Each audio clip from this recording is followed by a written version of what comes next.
If a face hammer hits you, I'm sorry, you can't be next to me no more. And the robot literally says there's a 60-40% chance that it planted the seeds inside of you. 60 Brother, you're staying here. But you're deep not it. coming on the But ship. deep it if You're not it, coming on the ship. Okay, cool. Stay there.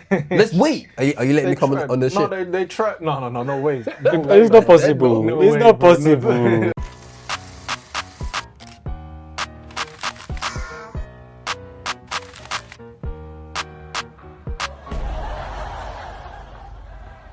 Welcome to the Outtake Show. This is episode 80. No, I almost said 80. 48. We're so close to 50, bro. God damn. I remember when I said that I don't think we'll hit 50. When did you say that? I said we'll hit 50 like end of this year. And you was like, we hit way before then. Oh yeah, we'll definitely 4 months. It's a slow horse, bro. It's a slow horse. But welcome to the Outtake Show, the show where we give our outlandish reviews and takes within the movie and TV world. You got myself, the host with the most, Yard Man June, is in the building, and of course we got Aladdin, stylish as ever. You know what? Yeah, I'm happy that you're actually like think about what you wear now. Oh, I thought about this. I didn't think about this. It looks nice, man. Yeah, no, I'm joking. Nice. Summary. I like. Yeah, no, I'm joking. I did put conscious effort into this, and I'm glad you liked it. Nice, man. I got the sound effect, but it's not the right sound effects, man. We'll take it. I'm out playing Swagger Like Us or something. Ooh, hello. Nice Fan favorite. A little splash. That's a splash. That's ooh, I don't want that's a splash. Oh, love that I one. might do. I don't know if I'm willing to give that to you though. I'll add it to the board, but I can't be saying, oh, Aladdin's here. That's black hole. Why not, man? There's only I can't Come be with that. some slack, bro. I can't be that. Come with some slack, man. You said you missed me. Off camera. Get there. But yes, we do have a guest in the building as well. Sure. We got Myles in the building. We got how would I describe Myles? This will be interesting. I'll describe you as a movie reviewer. I want to say a touch of pop culture. Yep. Movie TV. Oh, I was gonna say blogger, but I'll say more of a. You wouldn't say blogger. You would say more of a critic, of course. Touching on movie, TV, pop culture. Anime keeps popping in my head, but I don't know if you touch much on anime.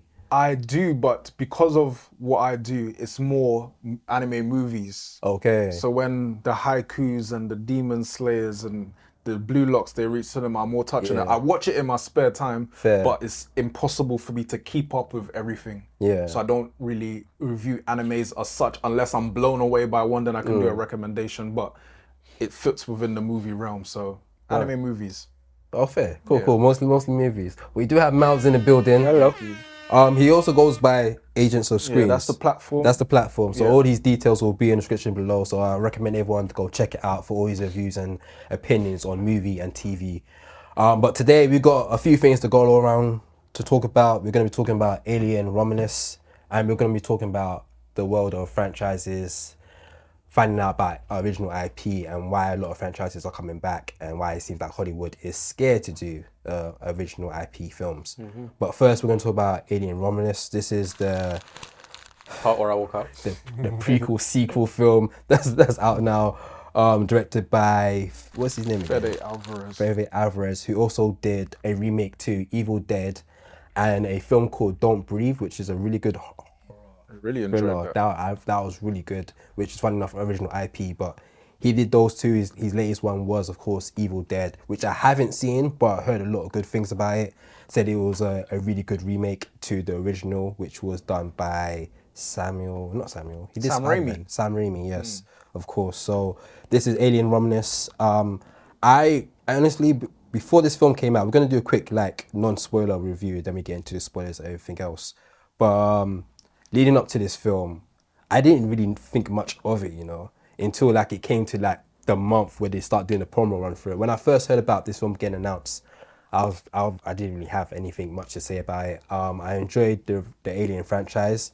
To me, it just felt like they just wanted to do another film because they didn't want to lose the IP. So I didn't care for it. But then when it came to the promotional run towards it, my excitement for it came mostly because of the director. I've seen his previous work and I thought it was good. I know he's very much of a visual actor, visual director, so I was really excited to see it. And of course, the co-sign of Ridley Scott standing next to him. Of course, Ridley Scott's known for doing the first one. A legendary director, standing next to him kind of made me go, okay, he got the cosign to say this film is good. So I was really pumped up to watch it. Watched it from recording over the weekend on a Friday, late night screening, because there was another screening for it, but there was too much people there. I was like, I don't really run bit of people. But I watched it at IMAX at Cineworld. And as a non-spoiler, I enjoyed this film. I feel it was a cool watch. There's things that I didn't like about it, mostly because it kind of followed the same story as other Aliens films. But the final act saved it for me. I think it's probably one of the best final acts I've seen in a film in a very long time. And as just a round off review of it before we get into the details of it, I thought it was a cool popcorn movie. Okay. Unfortunately, Aladdin has not watched it. I've not seen it. For a reason. Wait, before Myles gives his opinion, why didn't you want to watch this film? I don't know how to watch this film. I know nothing about Scared. it. Yeah. I know nothing about it. I never really got into that Aliens franchise. Yeah. I mean, it's not really a good enough excuse because usually what I do is I get really into a franchise before the new one comes out. Yeah. But I just never had any interest in this. Like, I know nothing about Aliens. I genuinely got like Mad Max or whatever I got into recently. Like I knew a little bit about it, and then You didn't know nothing about aliens at all? I don't fuck all about aliens. Complete. All I know is what the alien looks like. And even then, I don't think it's. Oh, you didn't know about the rules of the alien or like... Oh, shit. I think there's bare of them. I think there's like 7 or 9 of them if you include 9 if you include the Predator films, Alien vs Predator films. Yeah. But I think as a passing interest, give the first 2 a watch. Yeah. Alien and Aliens. 100%. Yeah. And then see how you feel about That's it. a bad sequel name. What, Aliens? Aliens plural. Aliens. You know, this fact, actually, Myles, you want to give your take on Alien? Non-spoiler, I would say similar to what you said. I saw someone say actually that this is like the Force Awakens of Aliens. Oh, really? Yeah. Same thing. No, I can't say that, God. So it's like Actually, maybe. it's fun. I actually enjoyed Force Awakens. Yeah. But in Force Awakens, like it's a lot of the same story beats. Yes. They use a kind of Death Star and they have to drop the thing in the middle. It's the same shit. It's literally the same way we killed them in the first one. We do the same method Exactly. again. So like, so I would say I would agree with that. It uses a lot of the same things, but you could argue there's only so much you could do with Aliens in terms of it's always a group of people getting caught in a situation they're not supposed to be in. Unexpected aliens, they're getting killed. How do you deal with this problem? So it follows that same thing. But I enjoyed it, but it doesn't add anything fresh to it. It's more like I'm a director who's a really big fan of an old franchise. I want to put my spin on it, as opposed to like I have something new to add to the lore, to the legacy. So I enjoyed it, but you know, it wasn't absolutely necessary in my eyes. Yeah, I actually agree with you. I'm on the same boat of it. I think I can get into spoilers now. How are you about spoilers? Because I don't think you care too much. No, the way I see it, by the time I watch it, I would have to watch the first 9. No, you wouldn't. No, you don't. You don't. Oh, Yeah, how he watches. Okay, I see. Actually, on 9/11. By the time that happens. What about Predator? Have you seen Predator? Watch the first Predator. First Predator's good. First Predator with Arnold Schwarzenegger. Yeah. Really. Great. I said this last episode. I've never seen an Arnold movie. You ever seen any I can't Arnold? think of a single Arnold movie that I've seen. Shit, did that as a game. Huh? In 60 seconds, can you name Arnold Schwarzenegger? Terminator. But I think even though you haven't seen any Arnold films, you should be able to name some, no? I can name Terminator. I can name the one where he's a tooth fairy. You haven't seen Terminator? The one with a tooth fairy. No, it's the Easter Bunny. Was that? Nah, I think that was The Rock. No, The Rock was a tooth fairy. Yeah, he was a tooth He fairy. was. Arnold was a. Why is he an actor in the first place? Because he's What was big. what was He's he got to acting? go, don't it? They need him for. Hench. They need to play the hench guy, innit? No, That's not Rambo. That's another. He was in a Rambo-esque film. yeah, that's what Commando, I think it's called. Yeah, Commander. Sad beef. got Commander. Stallone and had like the Yeah, we beef, got Terminator. We got Kindergartner. But that was quite genius casting, to Total be fair. Recall. That's a classic. Conan the Barbarian. You haven't seen Conan the Conan is the one Barbarian? I'm. Terminator The Running 1, Man. Batman and Robin, yeah. Pumping that. Oh, it's not. Terminator 2. I ain't seen none of these movies. Batman and Robin. No, no. Oh, Batman and Robin. That's not a good film. That but was, yeah. as a kid, that looks intriguing. But when I got up, that was some BS. But like, keep scrolling. I've genuinely not seen a single movie of this guy. Jingle All the Way. That's a good Christmas one. Yeah. It's Swear. like Greg Go. Twins. Go, get a stone dog. You know, I haven't seen Twins, but I've heard it's nothing. good. It's like one of those classics. Generally, like that's the one actor that I've just never seen. Fair Any. enough. Terminator 2 is one of my favorite of all time. Terminator 2 is amazing. Which is funny enough, yeah, with the whole Alien franchise, which I found quite fascinating. So my relationship with Alien overall is that I think the first Alien film I watched was Prometheus, which is kind of Alien. It was part of the franchise, part of the storyline. So I watched that, then I watched Alien Covenant, and then I watched Romulus, and then I went to watch... No, before I watched Romulus, I watched the first Alien, then I watched Aliens. And what I found quite interesting with this franchise, the first one is directed by Ridley Scott. Then Aliens is directed by James Cameron. Yeah. Then Is Aliens it? 3 is directed by David Fincher.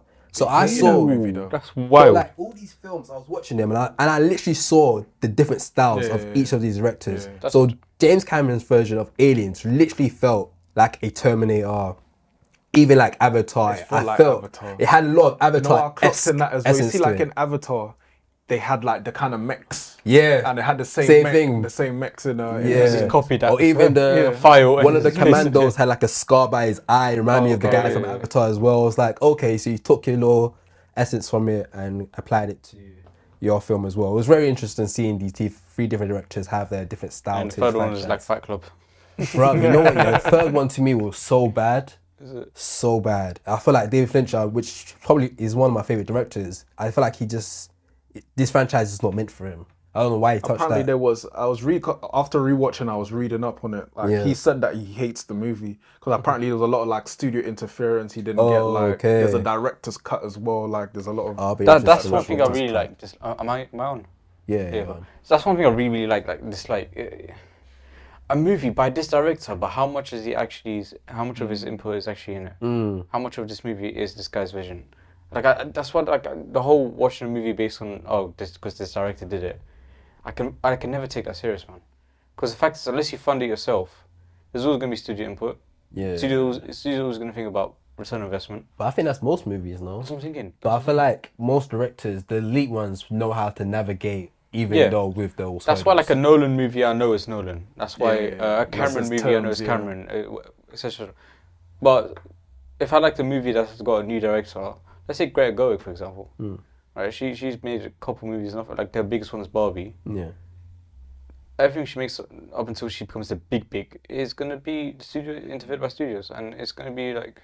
I think that's the case a lot with like the Marvel movies as well. Like they tend to get like these left field directors. Like Yeah. there was this director that did the Marvels called Nia DaCosta, and I think she was like, Oh, yeah. in her the lead up to the film, she was like, yeah, it's not really my movie. It's like the studio I gonna love do. directors that say that because I do that same like When I got clients that I'm working with and they have bare adjustments, I'm like, this is not my video. This is your video. It's not You mine. tell them that. I understand. No, I'm sure that, yeah, I said it's not my video. This is your shit. It is. And true. if it's trash, you know what I'm saying? Like one of my barber, he says to me all the time. He says, if I come to him and I tell him what I want him to do to me, and it comes out shit, it's my fault, not his fault. I'm saying, Is what you asked for, isn't it? Yeah. yeah, and my vision was trash. Yeah. And that's what I see studios, they ask for a particular thing because they feel it's going to make a return on investment that's really good. But the director knows what's best because he's a Yeah. fucking director. Yeah. And what happens, isn't it? I was going to say something else, I was going to say. Anyway, yeah. Yeah. Yeah, but touching on that, I feel like with Alien Romulus, I feel like it played it very safe because, like we said before, like this, we're gonna go into spoilers now, but like it followed the same format as the original Alien, and even in I won't say Aliens too, but the original Alien, it literally followed the same format, the same, and it was just very weird to me because what I loved about the first Alien was you didn't even know who the protagonist was until like an hour into the film, like. Obviously, is a strong female lead, but it wasn't like thrown in your face that this is the person that's gonna take over the whole story. Like she didn't come into the character, or you didn't even hear from her until like an hour in, until it actually made sense. This one, of course, kind of like shines your face. This is the lead. This is the person that's essentially gonna survive. You know she's gonna survive. So it's no like real fear that she will end up like dying at any point. Not saying it made it bad, but it's like if we're just gonna follow the same format, then what's the point of making a film? But I did enjoy it nonetheless. I think what I enjoyed the most of it was the visual aspect of it was beautiful. I think doing practical was a really good move. I think that's what adds on to it quite a lot. I think the lead did a good job. She's been in films like Pistilla. She played the lead in Pistilla, and she did Civil War, which is still one of my favorite films of the year as well. She seemed like she's becoming an actor of her own. I But hated her character in that movie. But Oh, yeah, it's go on. the I girl. don't want to tangent off, but yeah. But I enjoyed her in it. But my main character that I enjoyed a lot was Andy, which is basically a robot in it. I love how Alien always has like a robot in the movie or That's another Android. thing that they always use. Yeah, You know, and I thought he was my favorite character in it because I love the idea of an android. I love the fact that the humans were bullying the android, and then he was like very like he wasn't the smartest android. Then he leveled up and he became super intelligent. I love that little dynamic between the two of that. I think his aspect to it was good, and like I said before, the final act was probably the best I've seen. If I didn't have those two elements into it, then this film would have been very disappointing to me. One thing I do ahead of a movie is I'll watch all the previous ones, right? Yeah. When I did it with Mad Max and when I did it with, I don't know, I can't think of anything else, but Yeah. I come to realize that my perspective is really widened in how movies were done back then versus how they are now. And one pattern I recognize is that a lot of these modern movies are very, very, very similar. When you was talking about the protagonist being like in your face, and that's such a thing. Like it really is in modern movies. They do all the time. It's always like making known that this, and it's always like when it's like a villain and hero kind of story. It's always villain introduction first, and then the intro credits, and then you introduce the main character, and then you go do a story, and then fights at the end. And I realized how movies were done back then versus how they are now. It's very different. Very different. And there's so much more patterns I recognize in modern movies, especially in blockbusters. Maybe less so in our house movies and A24 and whatnot, but in blockbuster movies, you can really predict how things are going to play. Not necessarily how the story is going to play out, but what's going to happen in what order. Yeah. So I know that the first few scenes is going to be the villain's introduction, and then it's going to be the main character's introduction, that person's lifestyle and how they live, and then we're going to do a day in the life of theirs, and then we're going to introduce the problem, and I think it's all the same. It's all really that's because I think they just don't trust the audience anymore. They don't trust them to actually wait. Like, but back then, it really wasn't like that. This bruv, formula if did you not exist. definitely watch the first Alien, because I know you're not into like horror stuff, but this is not. It's more of a thriller than a horror. I'm down to watch it. It is a very good film because the pacing in it is very slow, but you enjoy it. The pacing, you enjoy the fact that you're just learning a lot more about the fact they're in space.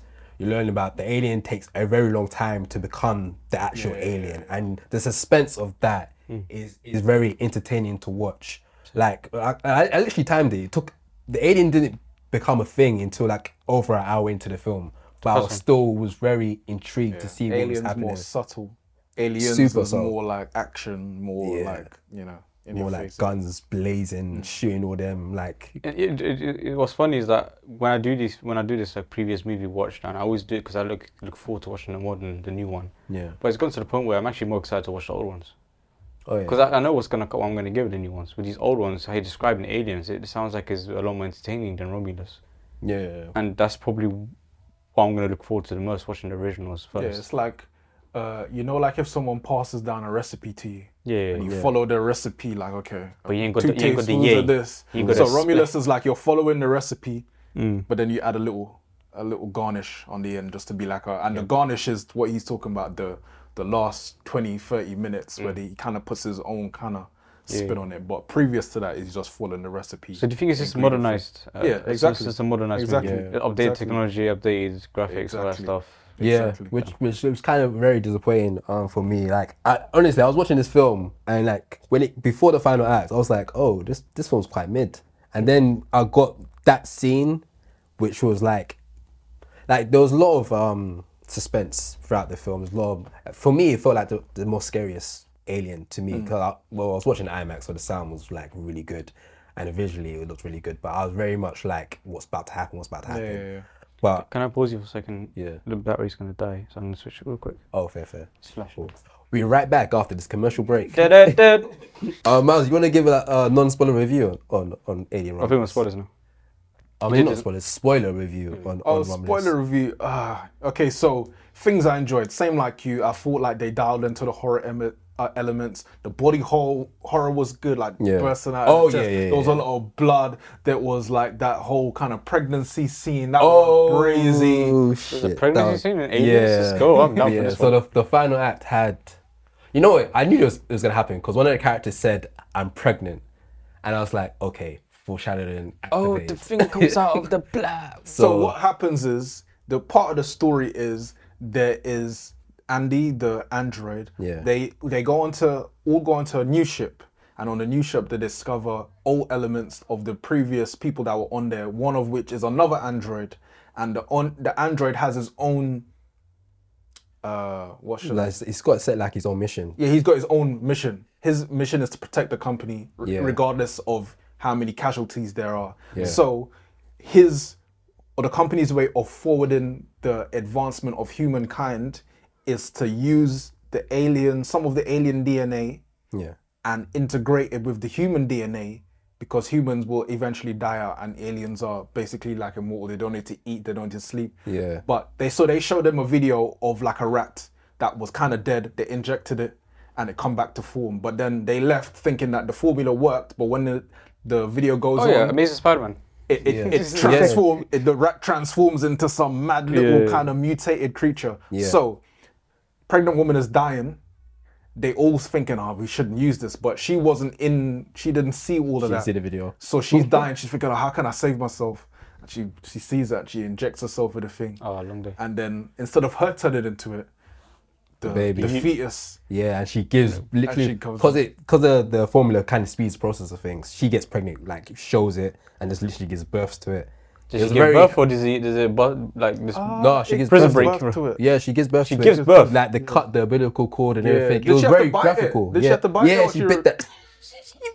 She bit it. She Mike Tyson that shit, bro. Yeah. Crazy, Fucking bro. spaghetti. Yeah, Black pudding. it was very uncomfortable to watch. So all the boy. body horror and like the face huggers, and the face huggers were proper. They were lit. They were lit. lit. They were probably They were better freaky than though. the proper freaky. Freaky. 69 God for real, bro. They were He's a fan. they were going crazy out there. But yeah, like the face huggers, like the one came off another one of the humans' face. Oh yes, it And was the thing that they put in the mouth was going on for time. oh bro. shit, he's like it was in there, boy. It was in there. Pause. It's like I know, that was gore porn, you know. That shot, and I think they have it in the trailer. I'll put it on the screen here, but like they've shown it a lot of times. And the thing is that's where I get to see the director, because his style is a lot of that. He likes to show those uncomfortable things, and those are the rare moments in this film where I got to see his style. Other times I saw a lot of interstellar moments in this film, like visually, like with the side shots of the craft going to places. The bit when they had to like follow the movement of the ship they're going on board, and you have to like move in the same pace as them. Oh, to dock. Like Yeah, we've seen that in Interstellar, where he's like trying to chase down Matt Damon's character. Even the the other planet, even the planet that had like the Jupiter like rings. Yeah. I like that. I like all That, the yeah, visuals, visually, yeah. it was quite good. But yeah, so the body horror was great. Yeah. I felt like they built tension quite well. As you did. said, David Johnson's performance was really good. He plays this kind of dual role. So David Johnson, he plays an android called Andy. Yeah. Andy's a damaged android. So he's kind of like glitchy, kind of like not sure of himself. He's getting bullied. But then when they find a new android, he gives him like an updated program. So when he puts it in, he's like... Windows 11, let's go. Yeah. Like he goes into a different... The personality is different. He's super cold, super like they're begging him to open this door, but he just won't do it. Like, it's like... I'm going to do whatever's best for the company. So I enjoyed that. But in terms of stuff I didn't like that it was basically a carbon copy of the previous Aliens. Yeah. And I felt it was kind of predictable as well. Like from the time you saw the mutated rat, you know, like later on that's going to come into play. We're going to get a mutated alien. And I felt like you didn't really, I don't know if it was just me, but I didn't really care about any of the characters. Bruv, the characters were so dead to me. Every single one of them. And the thing is that it felt like they're trying to spend some time for you. That it took a while for them to actually go into space, and I thought that was the moment they're gonna give you a little bit essence of the characters. But I didn't care about, bruv. I didn't care if he was gonna die, bruv. Just die. Exactly. Like it was cool. And like if I compare it to the first Alien, where you didn't really get that much backstory of the characters, but for some reason I cared a little bit more. Like this one, you got backstory. Like one of them had their mum died from a droid, so he hates robots. I didn't care. The other one pregnant, I didn't care. I didn't care. But the first Alien, you didn't know if there were mums, you didn't know if there was dads, you didn't know if they had brothers, you didn't know if they had siblings, you didn't know anything about them. But for some reason you just cared about the story a lot more. This one is like, bruv, it felt like a horror film. Better writing, I think. Yeah, I think that's what it is. It was a lot better writing in the first one.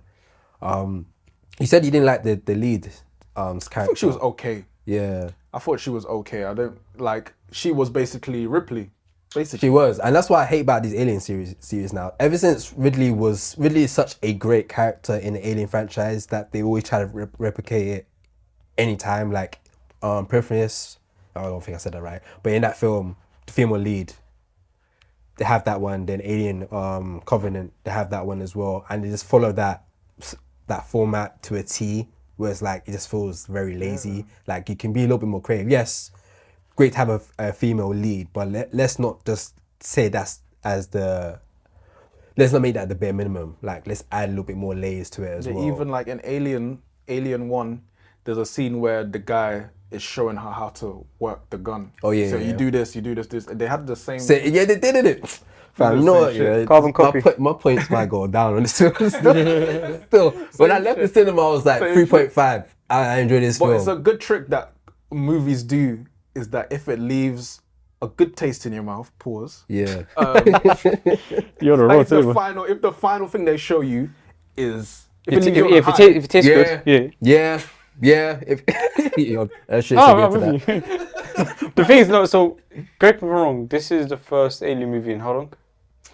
When's the last one? I think the last one's Alien Covenant, and that came out. Give me a second. 2014. 2017. 17. Oh, Okay, shit, oh, it's it's been a recent. minute. Yeah, it's been a minute since. So since the last wait, one. so what is this? Because like from my understanding, the whole Force Awakens thing is, you do this, you do a carbon copy because it's been a while, and you want to remind the younger audience and the older audience what this is. So you kind of like you show them the modern version of what they're familiar with, Yeah. and then you build sequels that are going in a different direction. That to me, that's a great formula. Yeah. To me, I love that formula.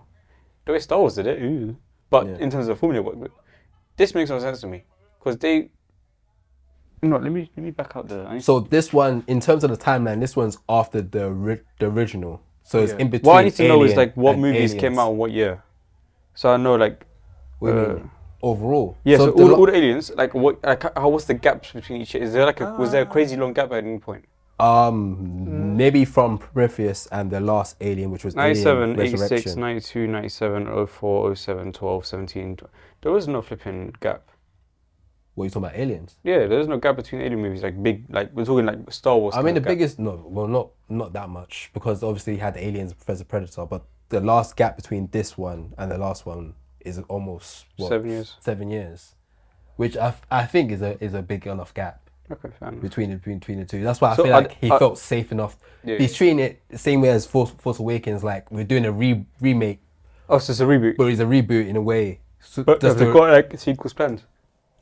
well, this one seems like it's doing quite well, so I won't be surprised if they say let's roll I through. think they're a lot doing more. like a TV series as well. Yeah, I think That's Alien the only World one- doing Alien World with Hulu, Jurassic World. which is But that's- which is what I'm finding out about the Alien series is like the next couples, all the sequels we've had have always been about the past.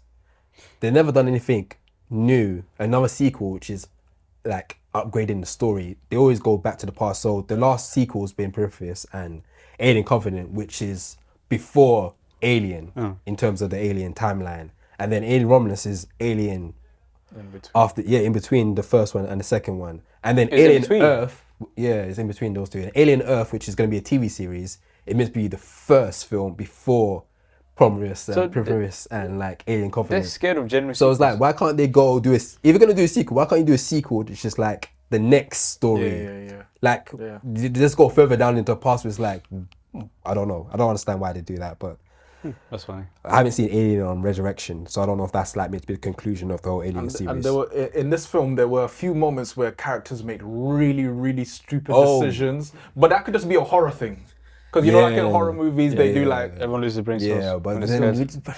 even when I see that, I'm like, fam, is there no sense of logic at all? like the guy who was Let's talking be honest. If you were chased by an alien, would you be thinking logically? Bruv, my girl got hit by the face eater thing, yeah. Mm-hmm. Did the whole nasty freak nick where you take it out and the whole thing's like coming out. Yeah. My man, Andy's like, I cannot let you bring this woman into the ship because he may have planted the seeds inside her. Man just said, oh, I don't know if he loved her or just that's her friend, that's his friend. He grabbed her and just took her and just ran into the ship. Everyone's like, why, the thing came out in like, from, and they had the X-ray thing Yeah. as well. They could have checked. this was sick as well. 'cause- But love, innit? Bruv, it came through. The whole ship got demolished, bruv. The guys that are watching from the other ship are just seeing the ship like spin around because obviously the alien came out of her, Yeah.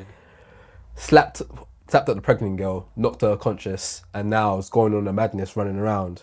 And literally just that action there is what we got through the whole film. It is the catalyst to all the chaos that took So you should be grateful. transpire. Even that same guy, when he found like a cocoon, Man tried to laser it. he tried to laser it and it started bleeding, all of that, yeah. acid. And then after that, he was just standing and watching it like that.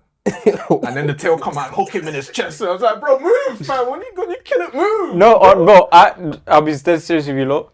I don't think none of us would be doing all that we were saying had we been in that situation. Bro, I'm not standing and in standing. terms of that, maybe not. 'Cause deep down- if a what's it called again? Is that a hug? What's it called? Face hugger. Face hugger. That's a funny name, bro. What? If a face hugger hits you, I'm sorry. You can't be next to me no more. It's over, Bro. It's over. Even, especially Bro. after they explain thought exactly, they explain Yeah. exactly what happens. Like it goes into you, it's gonna. Okay, hatch but out no, your but then chest. switch it out. And the robot literally says there's a 60-40% chance that it planted the seeds inside of you. 60 Brother, point. you're staying Yes, there. but you're deep not it. coming on the But ship. deep it if you're if not it, coming on the ship. Okay, cool. Stay there. Let's wait. Let's just wait. Let's just wait and see. But deeper, yeah. Had it not been me, had it been someone that you care a lot about. you have to wait. No, but I love you. No, I love you. but you have to wait. But he said 60-40. Had he said 80-20 or even 70-30, No, allow it. I'm not much of a 60-40 gambling guy. What can I 60-40 is say? close to 50-50. What can I say? I'm not a gambling guy, man. I don't like my odds. I don't like my Bro, odds. 60-40 Stay is there close for to 10 minutes. Stay there for 10 minutes. And, And chill. chill. And wait. Yeah, but deeper. If it is a 60% chance, that means your brethren, the one that you love, is about to get emmed, and you can do something to save me. How? I don't know what it is, but that's what you're thinking. But that's what you're thinking. I need to save man. my brethren. Stay over there, bro. Are you letting me come on the ship? No, they tried. No way. It's not possible. No It's way, not bro. possible. No way. You must have What lost was your someone you mind. loved? Huh? No, that's tough, bro. I might have to isolate them. But he There you says go. the 60-40 part Bro, stands out. Stay off the Isolate them. ship, man. You're not coming on You're the not ship. doing Wait. this with someone you love, my guy. I'm telling you. I am. Because you're I am. thinking. No, I fair am. enough if I you am. know, 'cause Because you're never thinking- gonna love Fair no enough one. if you're he tried thinking- to save them, but what That's he what I'm tried saying. to do, he tried to save them and flee. And if he fled, they Yeah. had no way of getting off the ship, Yeah, bro. yeah. Like, No, but he so- fled from the robot now, No, Yeah, he fled from. Yes and no. Yeah, yeah, right? Because the robot's gonna 'Cause he dash was- her back in the. Yeah, because he was trying to fight against the robot. That's what I'm And saying, obviously and he's not he- winning that fight. They gave him a little bit backstory. Obviously, he hates robots because they did his mum dirty. So you got another one. So a robot is trying to kill someone that he loves again. That's how he's seeing it. That's how how when he's you seeing put it. the pieces I still, together, I it still makes think sense. it's Had very you been in those it's very shoes? irrational, stupid. No, typical but had you horror. been in those shoes? horror Deeper. Are they action. expecting? Was this the first face hugger in the movie? Yeah. Yes. So they weren't expecting this shit Well, no. in this particular movie. Well, so it's the first one that he's been exposed to in this particular movie. yeah, you yeah. could So say he that. has no fucking clue. This. But the robot tells you, The bro, robot tells this them. literally what happens with the aliens. Like, he gave you the whole play. Doesn't And matter, he bro. goes and Told you how to gives you take Bro, scenes I can as see well. a It comes picture up. of a flipping lion. If a lion pulls up on me right now, all logic is leaving the Your door. phone said, yo, if you do this, your phone's never done this before, and you're telling me this stuff. Will you not go, let me just listen to what this thing's telling me? Doesn't matter. This phone telling me. The robot. I hate phones, Bro, the robot. I hate phones. Half his body is wrapped off. Deep it, bro. I hate phones. I'm this character. I hate phones. So you're not I'm gonna listening to listen any the phone? I'm deep. It's like is Alright, is my head. We end it like this. No, I'm with you. I heard what you're saying. We end it with this. You'll be wrong. I know. You'd be wrong. I know, bro. And then I'm everything goes justifying. left. I'm justifying the behavior of someone that is decision, yeah. in that particular position. okay. So it may sound stupid from someone that's watching it in the comfort of their cinema room, but had I been in the movie, it's a different situation. You know what I'm saying. I Anyway, still sorry. find it a stupid action. That being said, I'll probably do the same thing. I'll be double shit as well to do the But there same was thing. another creative scene that I liked. Speaking of like, obviously, there's a lot of carbon copy. But one thing with the aliens, their blood is acidic.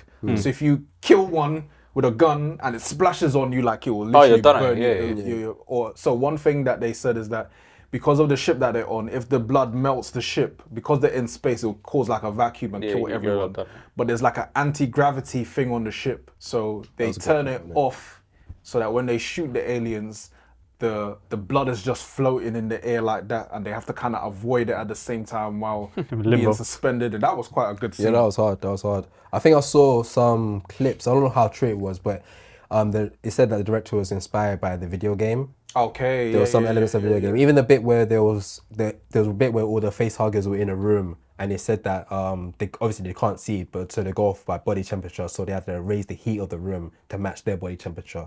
So they had to walk that's through the hot. room while the face huggers were there, and it was very like suspenseful. And I think that was a carbon copy from element from the video game. So it was I like those type of scenes that they added to it, which was There was quite one good. scene I didn't understand, but I don't know if you could explain it to me. Yeah. So they're trying to escape, and it's the anti-gravity thing. It's the time's counting down. Yeah.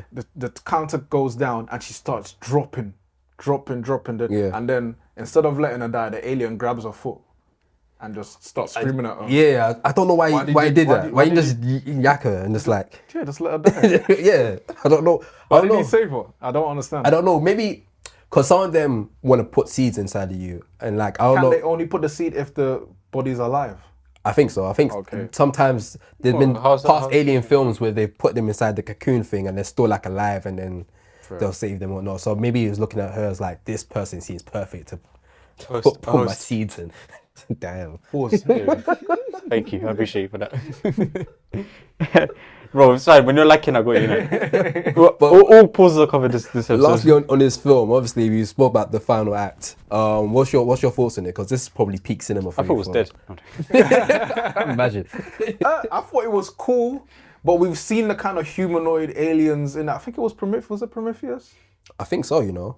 But they were very ambitious. I appreciate that they swung for the walls. Yeah. But I don't think I liked it as much as you. But it was interesting. I think because I knew it was coming, I think there was that kind of suspense of what the humanoid thing would look like. But yeah, it felt like, you know, like in Lord of the Rings, where you feel like the movie's gonna end and then it carries on. Yeah. That's what it kind of felt like as well. Like it had one ending, then it carried on. But I enjoyed the last sequence, but I don't think I enjoyed it as much as you. I thought it was sick. Yeah. What specifically you reckon? So I think it's just because I kind of was on your as well. I was kind of on your thoughts on it in terms of like I kind of saw it coming. The moment she said she was pregnant, I knew they're gonna like put some alien stuff in, like combine that together as some form of fashion. So I was waiting for it to happen. And if you've seen any alien film, there's always like, okay, they're safe, but they're not safe. Like the typical horror aspect to it. So I knew all these elements would happen. I think the way that sequence took place was just well done for me. There was a moment like, wait, is the main character gonna die now?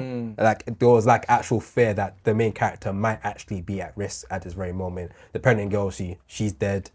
It's gone through, but I felt scared. I felt the suspense, I felt the tension, and I was literally like, I felt like the FIFA game where I was sitting up, like just watching, like, oh shit, what's actually about to happen? And the actions that took place to even get rid of the alien, obviously, like we said before, it was the same type of strategy as we seen in the first Alien to get rid of the alien, just like open the vote to have it come through off the ship, which just seemed like the only way to kill an alien is like just get him off the ship. Alien 1, Alien 2. But the way they done it was good. That one of the final shots when she's like hanging off and you're seeing like the ring of the planet as it exploding was just like a beautiful visual to see.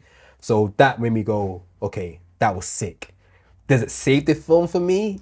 In terms of like not giving it a complete mid, I say it's good. I'll recommend it people to watch. So I hold a lot to that scene for me to say it's a good film. So if it wasn't for that scene, I'll say his film was trash. So that's why I hold up to this scene so much, because I think it's gone off what you said in terms of like it left me on a high. It did. Yeah, and then afterwards, now that we're talking, it's remind me why I did not like So this. that clarity, yeah, that post-nut clarity. No, that's not a pause. Hey, you. Hey, yo. I watched the trailer. I see the scene come out as Fro. You're saying personal clarity. Things are all going all like... That seems crazy, That innit? seems wild. That seems wild. That seems wild. But Come on, yeah, the phone, that's our thoughts on Alien Romulus. I'll say it's worth watching if you enjoy the Alien films. Yeah. I think for next, if they plan to do a sequel, I think they will do a sequel. Let's do something completely different. Take it left, man. Aliens go New York, man. Let's go, man. Jurassic Bro, Lao New York, bro. I'm tired of seeing these aliens go Brixton. That's some attack the block here. That's like the block. I want to see the aliens somewhere else, man. I'm tired of seeing them on these ships, man. The ships look Bro, cool, I can but just see cut, like man. someone taking the face logo off the thing, the camera, and one next man saying, "Yo, why for that? Why for that, Rusk?" Brits can never be serious, did it? You can't be Even the serious. most tense Man's moments. like trying to take the thing off his face. Man saying, I "Why?" said, hey, yo. Hey, yo. But yeah, my rating will still be kind of the same. I'm on the cusp of a 3 out of 5. What would you rate it out of 5? Out of 5, I would say 2.5. Damn. Shout. Fair enough. Who's You gonna know, shout? if you- 3 is, yeah, 3, fair, 2.5. fair. You know, this film's got a lot of mixed reviews, to be fair. A lot of people love it quite high. I've seen some people saying it's the best in the franchise, which is not true at all. No. But some people have said it's really great, said it's good, and there's a lot of people that say it's very disappointing. I think people that are real like into like the Alien franchise just see it as the same as the others. So I think just it's back. trash it. It's like a gift and a curse. Like it takes it back to basics, which is like you're stuck in a place. You have to fight these aliens. So in that sense, because we haven't really had that in such a while, Yeah. it's refreshing. Because like Covenant and Prometheus, or Prometheus especially, they take it quite left. They take you back to the origins and engineers and is there a god and all of these type of mad concepts. Did you enjoy those ones? It was okay. I thought it was good, you know. It was okay. I realized a lot of people did not like those Yeah, films. it was interesting to like Prometheus didn't really feel like an alien film, Yeah. but yeah, it was refreshing to see like a different type of take and try to expand the world. But yeah, so it's a gift and a curse in terms of like taking it back to basics. Like they took it back to like the survival horror, Yeah. but it didn't do anything new with it. Yeah. Yeah. I think that's a perfect way to end our review on Alien Romulus. It's out now in cinemas, so if you do want to check it out, please do. I recommend watching in IMAX just because the sounds and the visuals just deserve that type of watch. But we're going to move on to our main topic now. Kind of just touching on Alien Romulus, but touching into like franchises coming back. So this is a note that Aladdin mentioned in the group chat for us to talk about. But we've noticed that there are a lot of franchises returning back into cinema. So like, of course, we have Alien, we have Beetlejuice, we have Inside Out. There's a lot of sequels that are coming out, and it seems like they are the main thing that's now in cinema. I would love to hear you guys' thoughts on what seems to be like the new standard for movies now, that it has to have an IP that people recognize for it to flourish. Aladdin, do you have any thoughts on it? Because of course you're the one that mentioned it as a topic, so great to hear you start off. It is very difficult to talk on it because like if it was easy, it would be like, okay, sequels are shit and new IPs are good, right? That's the easy way of talking about it. But the fact is, there have been some sequels that are better than the original.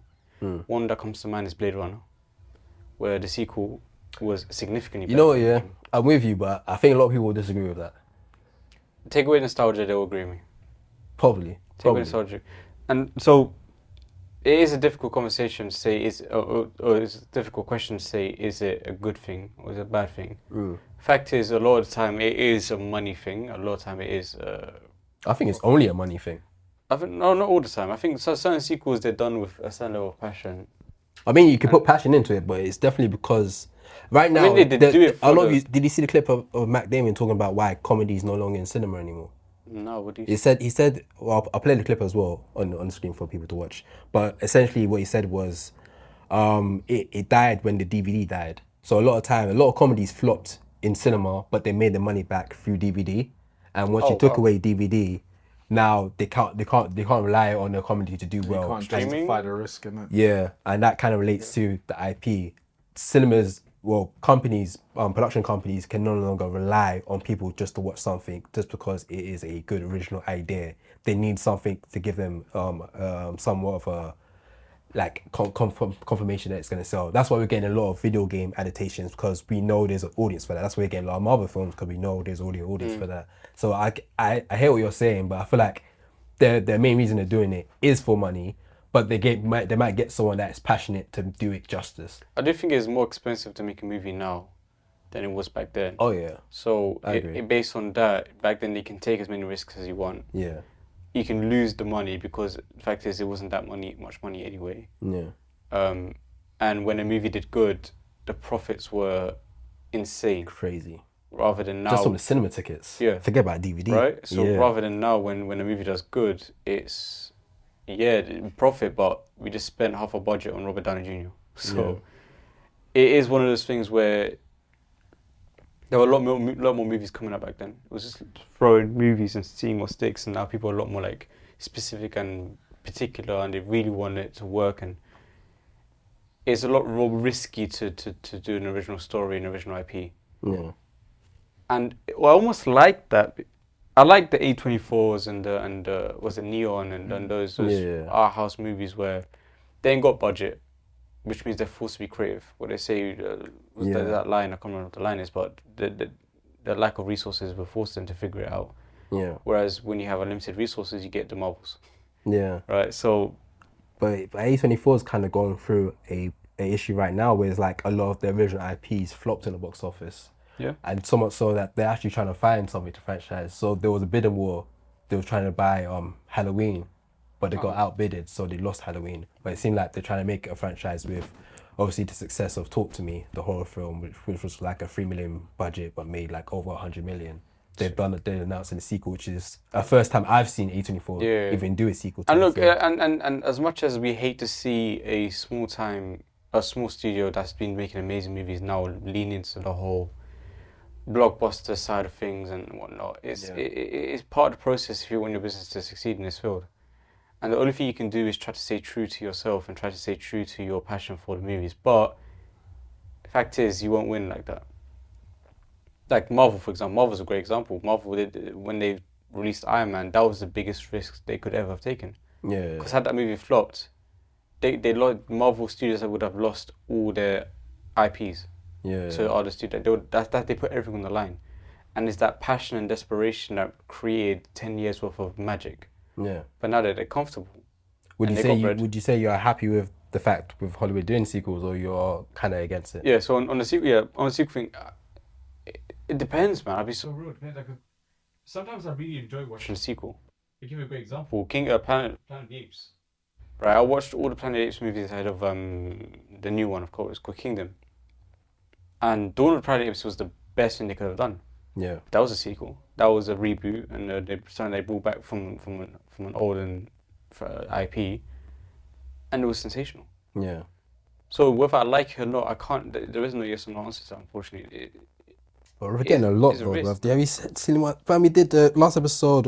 We talked about D23. Bruv, everything that was announced was a sequel. And some of them were good. That's I what like that's the thing. Like he was just saying, like it depends in the realm of Disney. Disney, unfortunately, are all about the money. Yeah. But they also some of this shit slaps, bro. Because look this way. Toy Story 5. Toy Story 3 was a sequel that I know, Right, I know, Toy Story but 4. it depends if the story. That was good as well. Once the story Toy is Story 4 was not good. I thought it was good. You like Toy Story is 4? not full. Dude, kaboom! Are you dumb? No, Toy Story 4 was okay, but it was Yeah. unnecessary. But at the same time, Toy Story 3 was an unnecessary sequel as well.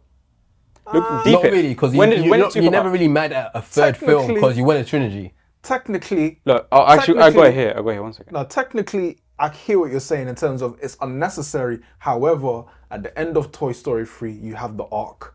It's like a Yeah. perfect arc. Yeah, exactly. Like, and then it Yeah. ends. But then when you continue after the proposed ending, that's when it becomes like unnecessary So be it. territory. And but at the same time, we get these situations, and they just keep going, and eventually they might catch it with one thing. Like I think Indiana Jones was good, shit, and then one of the later ones was Well, really the good. early The later ones, ones. the I didn't watch early it, I ones didn't were watch it. all good. Yeah. Then they had the Shia LaBeouf one, which was then whack. it went left And from then there. And it was the new downhill. one, the last one that just came out was whack as well. And, Okay, and maybe flopped that's a bad crazy. example. I think the budget was like 300 Yeah, million it plus lost or Disney a something. lot of money. A lot Like- of money. And they were banking on that to do really well. They were going off the premise of it's not original IP. It's IP that people know. And so they just assumed it will do well. That's why they put so much money into it. And Right. it flopped. So that's a prime example of actually realizing that maybe going original is the best way But forward. even that going original works, and I play devil's advocate because you already know I love my original IPs.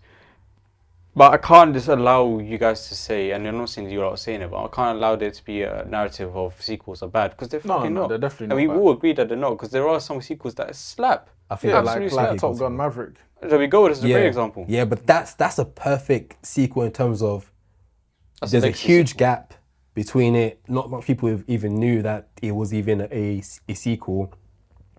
So there was enough of a gap in between for you to go, okay, let's get another one of those. I got a great one right now. I'm on ChatGPT. I got like a bunch of them. Chat. Chat. GPT chat. Fast and Furious Tokyo Drift came out in 2006. Oh, cut, man. Let me land. Fast and Furious 4 came out in 2009. Now, is that a big enough gap? Yeah. 3 years is a big gap, right? Yeah. No, 3 years, not really. But Fast and Furious 4 was good. I'm saying, but it came back and Fast 4 was a good one, innit? With Yeah, Fast that's 4 when Rock jumped in. yeah, and then Fast 5 5 and then That's 5. Fast 5. That's what I'm saying. Fast 5 is when Rock came in. I think so. Fast 4 is something else. The Fast 4 was with Fast 4 Shaw. was alright though. But in fact, what I'm saying is that it's brought back, and then because when it was brought back, it started becoming amazing again. Because then you got Fast 5 and 6 Yeah. and then 7.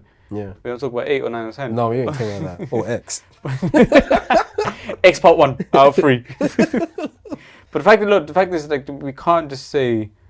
I think it goes with the great line of what you live long enough to become the villain, bro. Like when the franchise if you die a hero or live long enough to become a villain. when you Yeah, pump it's in very- too much. Like even Okay, what about Mad yesterday, Max? even yesterday, it got announced that John Wick 5 is coming. Oh, cut, man. Like, No. Bruv, Yeah. he However, spoiler like, alert, listen. he died. he died. No, he didn't die, though. But he no. Well, you're both right. He did die. But But he didn't die. They did it off camera. See how these Like, executives work. They filmed it for him to live. Yeah. But with discussions, they put it with him not showing like no after credit scene. Yeah. Just to see how things go, see how well the movie does. Yeah. But they wanted to bring him back. Yeah. But I don't think they should though. Did Exactly. anyone watch The Continental? No, I heard bad things about it, so I slid away from it. I don't want it. Yeah, But no- spin-offs like allow it. But yeah, The thing is, maybe I'm weird. I want to try to do this thing don't where overstay your welcome. So No, I'm but not against Yeah. sequels, but don't overstay. I your welcome. think that's alright because my thing is now John Wick 1 good, John Wick 2 good, 3 good, 4 good. If 5 is shit, I can just delete that out of my mind and just have my first 4. But take the risk. Because John Wick 4 was unnecessary. Yeah, it fucking slapped. it was unnecessary. John Wick 3, I mean, the sequel. I'll be real, all of them was kind of unnecessary. Right. The first one After was the first just- one- the first one was good. Anyway, good that's a enough for closing standalone. that, That's a but- standalone movie. Yeah. So you take the risk and you make a 5th one, and you do it with the passion that you had with the first 4. And if it slaps, cool, get involved in this franchise. If it's dead, we don't have to think about it ever again. We can think about the first 4. Yeah. But it's not my risk to take. It's their risk to take, and it doesn't ruin it for me because I'm not so invested in it. I just really enjoy them. Yeah. But I don't see where would John Wick 5 go. Like, Where would John Wick unless- 4 go? No, John Wick. They 4, figured it out. he- I don't know, but I'm saying he- they make a story. But the Yeah. way John Wick 4 ended is like, bro, you could just end it. Like, what are you gonna bring back him to Let him do? die, No, but let I'm him saying, rest, but bro. we- He's killed everyone. He's got Fam, to the John- high John- table. He's good. Like he's done John everything. Wick just makes no sense. John- the high John- table, he kills the high table, the high table comes back, only he thing- go kills them again. The only John thing Wick I've Civil War. seen interesting, like The dog is back. No, he's fighting the dog. the interesting concept I've seen with John Wick 5 is someone saying like it will mirror like Dante's Inferno where he's fighting his way out of hell. I would be interested to see like. Right, so there's Nah, definitely that's taking it left. That's supernatural shit I now. know that's Constantine. no, but there's always a story. Hey, he did play him. Fact is, it's not my responsibility to figure out the story. It's the writers, and again, 5 wouldn't ruin it for me. Even if it's the biggest, if it was worse than Madam Web, it wouldn't ruin it for me. You think we should get a Shrek 5? A Shrek 5. We get anyway, whether I like it or not. No. I'm good. I'm good, bro. I didn't even realize there was 4 Shreks. No, the one with the Rumpelstiltskin. That's good. You should stay like that. Yeah. End it with But three, bro. that's what I'm saying. Like, my thing is now, fuck it. Like, I've gone to the point where now that I've been heartbroken by Marvel, I'm like, no, I just don't give a shit about nothing. I'm on a fucking thing. Like, do it, and if it slaps, happy days. If it doesn't, I don't give a fuck. Because it's not my It's movie. just a matter when you can blatantly see like certain things are just purely motivated, like he was saying, by money. Like with Marvel, you got not before now, not everything hit with Marvel. Yeah. But now they're just oversaturating. When something makes money, they're like, okay, we're gonna do the Continental TV series and then the ballerina spin off, and then like it's just like Wait, ballerina yeah, spin-off. Yeah, with yeah. Anna de Armas. Yeah, there was talks. Oh, I about thought doing you that. saying ballerina spin. If Oh, you're making no, a no, pun. no, no, no, That's a no, great no. pun. But Oh yeah, spin off. Yeah. but that's it. But but that's it. Like the fact is, some of them is good. Like Gen V was good. Generally right? was good. That was a spin-off. And Yeah, well, I was talking about. I'm not mad at spin-offs. oh yeah, but the fact It's is when like you do too much. yeah, yeah, but that's what. what is too much? Do we my thing like goes. Echo? I don't want no Echo series, bro. Damn, did no one like Echo? Nah. Bro. yeah, but we wanted a series on that guy from Rogue One that no one knew about What, that Andor? died. Andor, right? Andor was good. I know, I know. good. Yeah, but I'm saying Yeah. that's who he was. He was that random guy. But it's like the ratio, like with the Star Wars series, like the Acolyte, and then you have the Bad Bunch, and then you have Mandalorian, which was good until it wasn't. Yeah. And then you had what else was there? The Star Wars series. Ahsoka, Obi-Wan Kenobi, Ahsoka. Oh, shit. Obi-Wan. There was It's Baba. Is it Baba Fett? Boba Book Fett. of Boba Fett. Boba Fett. It's just like Right? the But ratio's what I'm crazy. saying is, on the Andor thing, is in terms of spin-offs, it's basically the same as Echo. Let's be honest. It's just a next. Not really. If anything, Echo is more interesting than Andor. As a character, Echo is more interesting than in the comics, and but yet Andor worked and Echo didn't. And to me, I think it was because of Tony Gilroy, how he said, "I don't give a fuck about Star Wars. I want to make a good film." I think that's where it comes from. I think it's just execution. Like Andor, to me anyway, is like you're taking the Star Wars franchise, but you're adding the government side to it. It becomes more interesting. You're adding another. No, but cast they've always to did it. the government shit. It just didn't work until now. To me, well, I'm not the biggest Star Wars fan, so I could They- be they wrong, did it in but the I just prequels. never experienced that way until I saw Andor. It felt more down to earth, more like people orientated, more spy, like government, like backstory towards Also it. depends on who you get involved with the project and Yeah, what's your that's it. motivations behind it. We will never, I guess, we'll never know what their true motivations. Could have been behind money. It. It could be like It's you know, Disney. You know what I'm saying? I just genuinely want to tell a really good story as opposed to be like, okay, let me give this person who's never had an opportunity to direct something, to direct something, and then we wonder why it flopped. It's like, okay, let's look at this person and they've only been involved in trash, but let's, for the sake of representation or whatever the case may be, they just do, you know, do it by What's going through my mind right now?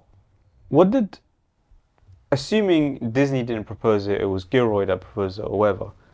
What did they actually have to do to propose this particular show about a random brother that got end off at the end of like deep? How do you even propose this show where you go and say, remember that guy that no one knows his name, that no one knows about? I want to make a story on him. I think How do you propose Rogue that? One just did so well in comparison to the other Star But there Wars are other characters in Rogue One. I'd rather watch a backstory on the guy that made Death Star plans.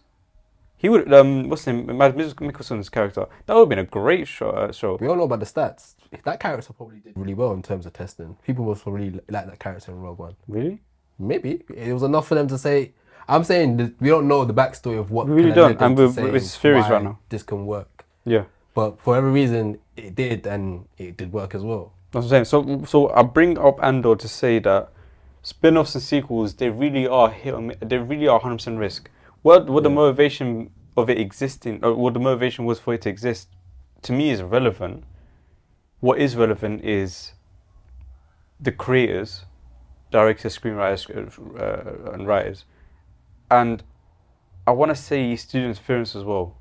How much they really involve themselves rather than, because I don't think they give a shit about Andor. I thought, do what you want, I don't give a shit. Yeah, Whereas with Obi-Wan, it's Obi-Wan. Do this. Ahsoka, do this. Fucking, I don't know, whatever other shows were Mandalorian eventually was like, do this once it became good. So studio interference has a big part to play whether something lands or doesn't land. But the way I also see it, another side to it is that if they're still interfering, that means they must have done stuff interference in the past where it worked. Yeah. There must have been some type of interference in the past where it actually ended up working out very, very well. Otherwise, if it's always been trash, why are they still doing it? I hear it. I guess it comes like the sequels will always exist regardless. So I think the next argument is that to make sure that the ratio is there, like the ratio That's what we to need. independent or Yeah. original IPs to franchise, and it seems like the ratio is kind of off right now. So because there's very few of us, people like us that watch these kind of movies. They don't. There's very few of us. and I think a lot of their thinking, like when they get into their think tanks, their brainstorming, it's a lot of like logic and algorithm. Okay, what will make us the most money, or what's the lowest risk and the most money will be to take something that has an established fan base IP, and so you don't have to work to build one. Yeah. And that will gain us the highest reward from the lowest risk, as opposed to creating something entirely new. Which is business, bro. Yeah, It really is yeah, business. yeah, And like A24 and Neon and all these small time studios, they don't care about business. Yeah, I mean, not 100%. That obviously is But there. they're more on the But they creative side just of want to. things. They understand the fact that if you just make a good story, Yeah. just make a good story. Yeah. It really isn't that difficult. Man. I think it just goes to the balance, man. If we can get more of those balance with the sequels, then I'll be happy. But there's certain sequels that needs to go, fam. Like, But I think that's why I've created, like, I can just delete them out of my brain. I didn't no longer exist. And can I'm you happy delete about stuff it. out your brain like that? Yeah, man. Just control delete, You my ain't guy. give me that hard drive, fam. Yeah, just control Z, just undo it. But that's it. I can just delete these things out of my brain and say, you know what? My Toy Story franchise ended at 3. There's no 4 and 5. I ain't gonna lie, though. I think Toy Story 5 might slap still. Theoretically, it looks fucking great, right? might So now my thing's like, oh, my Toy the concept looks interesting. my Toy Story franchise is 1, 2, 5, 1, 2, 3, 5. You skip. Oh, it's scored 4 and he says. You know what I'm saying? But like, then I have to do that. So technically 5 is 4 for me. But either way, that's it. It's not our risk to take, and it's our responsibility to choose what we like, what we don't like, and we don't give money to the shit, and we give money to the good. Simple as that. That's why I didn't go watch Man on Web, even if I really wanted to watch it. Yeah. I wanted to see how bad it was, but now I'm not giving you money for that. I watch it illegally if I have to. You wasted a car. Cool. Fair. I think we can move on to intakes. So Sure. intakes is part where we talk about shows and movies that we're watching that we want to recommend people to go check out. Aladdin, do you have any? Or I only got one. I don't think I've been watching anything. Go on, say Yeah, something. I haven't seen. I've been slacking. I did something the other day that I don't usually. I've stopped doing. I used to do this thing where I'd always rewatch movies I've already seen. Yeah. And I watched Civil War. We watch movies that you've seen before. Yeah, so this year I've been watching new movies. Yeah. Anytime I want to watch a movie, I watch a new one. Yeah. But I recently watched Captain America: Civil War again. Yeah. Just because I wanted to, like, you know what, I'm in a philosophical mood. I want to kind of How like. does it feel since watching it last time? Does it still hold up to how you originally thought of it? I don't think that movie ever gets. It gets better every time we watch it, man. Top 5 Marvel film, innit? Oh yeah, top Maybe 3. top 3. Yeah, top 3, man. Come on. Oh, shit, I might put top 3. Definitely. But that's it. It's when I want to. When I want to watch a good argument, a solid argument, where it's like, you're right. Shit, what side am I on? Yeah. I watched Captain America: Civil War. Who's arguing like that? Hmm? Who's arguing like that? In Captain America: Civil War. Who's arguing? Yeah. Civil War. Who's arguing? Civil War, my bad. What do you think I was saying? I thought you were talking about Winter Soldier, you know. I don't know why Winter Soldier came off. I mean, they're arguing their fists. You know what? I'll teach your mind. It's not top But isn't 3. Civil War Tony finds out that Bucky killed his parents? At the end, yeah. Yeah, But yeah. I'm talking about more the chords and like the Oh, whole. yeah. Should we be run by the government or not? Yeah. It's a solid argument It's a cool film. on so- both sides. Yeah. And as much as it is a Captain America film, it's done so well where you struggle. Because what I like revisiting these movies, having been growing up and now I'm older and now I've got more of an insight in life and whatever, right? So when I'm watching it, I'm like, I've always been Team Captain America, right? It's like, oh no, why would you allow yourself to be controlled by the government? They're full of shit, da da da. But then you start paying attention to Tony's scenes, and Tony's talking about, oh, we killed this person, or we killed this person, or look at this footage of Hulk jumping from one building, da da. And the person I was filming it, him dead. Yeah. you watch that and think, shit, I Kind of don't agree know. with both sides, innit? I can't walk away from this. I ain't gonna lie, conversation. Captain America's annoying though. He was jarring me in that film, bro. In Civil War. He's too much of a good youth, fam. Like, fam, let me just No, that was the let one me just movie- punch Bucky a couple times, fam. No, but Let me just that slap him up a little bit. you want to slap Bucky Yeah. for being brainwashed. Look, fam, I'm angry right now, bro. I know Captain America's right what he's doing. Yeah. But all that, let me just get a couple swings He in, knew. bro. and Bro, he didn't you're tell so him. mad. Let me tell you, I'm gonna say one thing before I'll let you guys go. This is why I think. This is why I love the Russos and why I'm so excited for the Russos to come back here. There's one particular thing in this movie that no one ever like pays attention to. So you know how at the end of the fight, at the end of the movie, sorry, when Iron Man fights Bucky, he shoots off his arm, right? Yeah. No one actually understands how deep that is. Early in the movie, when we first see Bucky, what is he doing? He's at a market and he's using his metal arm to pick up plums and feel their ripeness. Deep it. In order for you to feel something's ripeness and to feel its how soft or hard it is, you have to have insane nerves in your hands. No? Okay, fair enough. Go on. What? Say, I thought that was a pause moment. Was it what? I thought it was a pause moment, say. Or have something in your hand and feel its ripeness. You look at my do this the whole time, and you're like, but now what's it? In order to feel something's hardness, the amount of nerves and in your fingers you must have. Yeah. So for his arm to be blown off, is basically his actual arm, if not more sensitive. Those small things that they throw in their movies that no one notices, but passionate fans, Fair enough. is why I love these guys, bro. That's the rhythm. Sorry, and Stephen McFeely and Christopher Marcus, but like, yeah, Do that. they're the writers. Oh, shit, okay. But, hey. Christopher Marcus has come, no, Stephen McFeely's come back for Doomsday. But, yeah, but not the other So guy. it didn't seem like be good then. Yeah, no, that's it. So that's what I'm excited for, because these people, they're genuinely passionate about both the movies and making a good movie that's so, like, Fair. entertaining and rewarding for the fans. And, yeah, man, it's just, yeah, a movie like that is a great, that should be a great study for an English, for a lawyer. What's it? Anyone studying law? To watch Captain America Civil War and Alright, can't, man. have a discussion. Alright, man, cool. You got your shit off, man. Do you think that's it was a good film. do you think man. bullshit? I ain't saying you play it in universities to study human emotion. Huh? That's the film you should play for studying human emotion. Not human emotion studies. Study debates and arguments, whatever. And, what makes more sense? Who was right? Yes. Iron Man or Captain America? Yes. In university. Watch it and then come back to me. Yeah, you can't. No, G-Thing, Miles, watch do you it, have come back anything to that me. you Watch watched it, that come you back to me, think and you you would understand what I mean.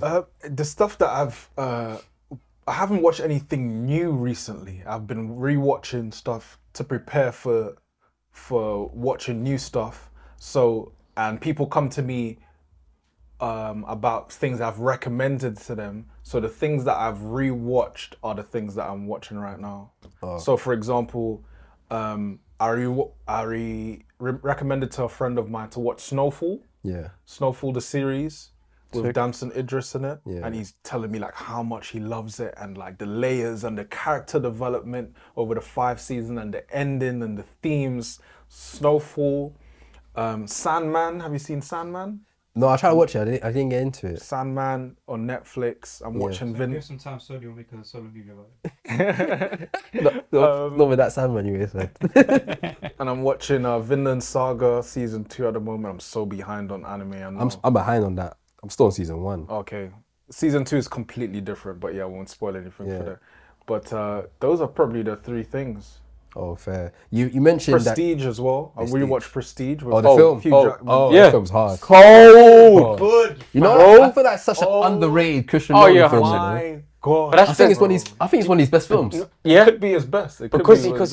Definitely he's top such a 3. cold director. Yeah. Everything he makes, it's almost like you forget about his previous work because his new thing's so good. Yeah. And because I know the twist, when I was watching, I was thinking, I know the twist. This is not going to be interesting to me anymore. But there's so many like Different different layers, layers Watch the and movie the again. things they do. Such The good movie film. itself is like a magic trick, like the sleight of hand and the words and the quotes that they use. Like one of the quotes in the movie is that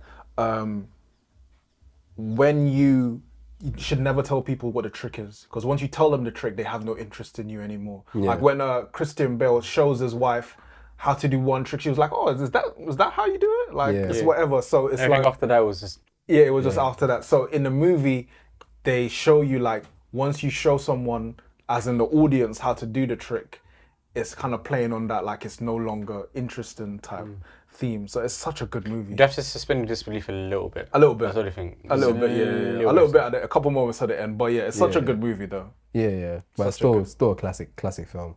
I was think gonna it's a ask you. classic film, man. You don't think it's classic? No, as in like a classic is a great film, but to me, classic means everyone agrees that this is a great movie. People will say it's not a good movie. None of people have seen it to get it. So it's a cult classic then. There we go. Yeah, I'll give it. I don't know if it's a cult classic. I think there's a lot of people that have seen it, but not enough. No, compared it's to not other films. But in Compared general, to like this film Inception should be. or Interstellar. But it should be on the same level as that. I think so too. Right? But I think it's also But it's an early not. film of his. Maybe that so. people didn't even know Christian Nolan like that back then. And speaking of which, like recommendations, another film, Christian Bale was in that one. But have you ever seen Equilibrium with Christian Bale? No. It came out around the same time as Matrix. Was supposed to come out before Matrix, but because it got delayed and Matrix came out first, it kind of stole the thunder. Yeah. But it's like this type of dystopian future where everyone lives in a world that there's no art, no music, nothing like that. And you have these people like Christian Bale who are enforcers. So if they find you with like a piano in your house, you're getting shipped out. You're getting arrested. Yeah. And there's this scene where they arrest someone, but he's in the room with like the apparatus and the instruments, and he listens to like classical music for the first time, and like you could just see his face, like his whole world is like upside down. He starts crying because he can't really understand, and he was like, so after that moment, he's like torn. Yeah. Like he This wants is to what try I'm and thinking. this is what we've been. Why are they keeping this from Equilibrium? Excellent movie. You should watch it. And they have like. If you like John Wick, they have this thing that they created for the movie called Gun Kata, where it's like this kind of martial arts that they created, like close quarters. Yeah. Definitely watch it. You can do I'm it. about to put it on my list. Equilibrium. That sounds hard. It's I was gonna ask you, when you recommend like a movie or a show to someone, if if they say it's trash, how do you, What are you saying? when you recommend a film to someone and they didn't like it, how do you feel as someone? Oh, recommending it? I think you kind of have to vet their interests first. Yeah. Be like, okay, what kind of film do you like? And then you could be like, oh, if you like that one, as opposed to like, these movies mean a lot to me, watch these. Yeah. That's true actually. Like, for Yeah, he's example, word, like yeah. last year I liked Past Lives. I really love Past Lives, the Past Lives as movie. well, yeah. But I'm not sure if I'd recommend someone else to watch it. Like, nothing really happens in the movie. It's a lot of dialogue. It's a lot of like going on dates and stuff like that. You know, it's Yeah. one of them type of films. Then my whole thing when I recommend films to people, I always like, I'm not sure it'll be for you though. I enjoy it for this and that, but Oh, your safety mechanism. yeah, because I can. But I'm pretty sure I've said it to you for a couple of films. Yeah. Like, I don't think it'll be your bag, but it's good for this and that. Oh, didn't I don't remember what happened, but didn't I do that with you with Bullet Train, where I spoke very highly of Bullet Train, and you watched it, was like, this is a bit shit. I didn't say it was shit. It just wasn't. Well, I hyped it like crazy. I still haven't seen that, you know. Yeah, you seen Bullet Train? I got the Blu-ray. I'll give it to you. They bought from my birthday. I want to watch it though, because the cast is good. It's It's a fun amazing. film. It's a fun popcorn Who's film. the director? Ooh, wow. It's the same guy that did the Fall Guy. What's his name again? Because I know his style is kind of like that type of, that kind of Kingsman guy, right? It's the same guy that did Kingsman. David Lynch. Yeah, He did Deadpool 2 and The Fall Guy and Atomic Blonde. He's an ex stuntman. Did he do what did I just say? Fall Guy. No, he didn't say Fall Guy. what You did I said- say? Damn, that film Oh just my left my god, head. bro. What did you say again? Shit. I wasn't listening. That's my excuse. What's your excuse? Well, my memory is short term like a goldfish, bro. What the hell? Yeah, what's it called? That's Kingsman. Did he do Kingsman? Yeah, he said Kingsman. Did No, he? he's a British. That's a British guy that did Kingsman. No, he did do Kingsman. Okay. Yeah, Bullet Train. Okay. Big. Like, just They're gonna hype up to him now. Yes, you would like it, and if you don't like it, then I'm sorry. But I think you enjoy Brad it. Pitt was great. You The enjoy Tyrese it. Henry and Taylor Johnson combination was sensational. The action was fucking cold. Everything was entertaining. It it's was very fun to watch and very fun. Bad Bunnies, isn't it? Oh, he did the first John Wick. Fair enough. He did the first John Wick. Yeah, so he's an ex stuntman that became a director. okay, so there's a lot of those. He what doesn't stuntman I want to watch. What's the guy that did Extraction? He's I don't know. he was a stuntman coordinator on some of the Marvel movies, Yeah, and he. I like Extraction actually. Oh, bro. The action set action pieces. First one was good. Insane. The one take stuff was pretty good. In India.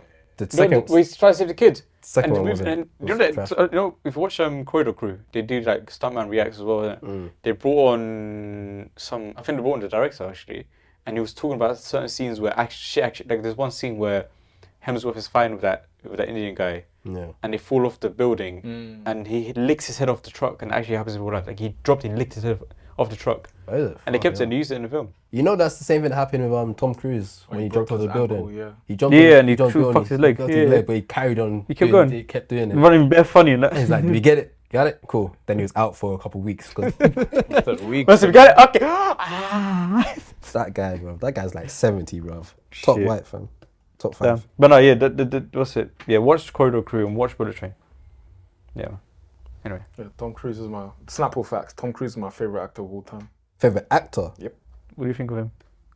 I think he's top 3 white men in the world. I'm not mad at it. Shout out to all the Scientologists. Hey, bro, wherever they're following is keeping them going, bro. That guy's 62, bro. A man's climbing off buildings and shit. Bro. See what he did at the Olympics as well. Were you in the Olympics?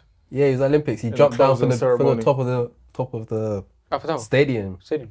and literally just zipped down. Because obviously the next Olympics going to be in LA. Just like a handing off the torch, like Yeah. passing it, yeah. Literally, had no such. Yeah. Shout out to him, man. Isn't he making a movie in space? Yeah. I don't know what's going on with that right now. I He's don't know. I shooting remember Mission hearing Impossible. about that. That's yeah. Shooting Mission Impossible right now. But I think it's in between. Yeah, them flights are gonna be crazy.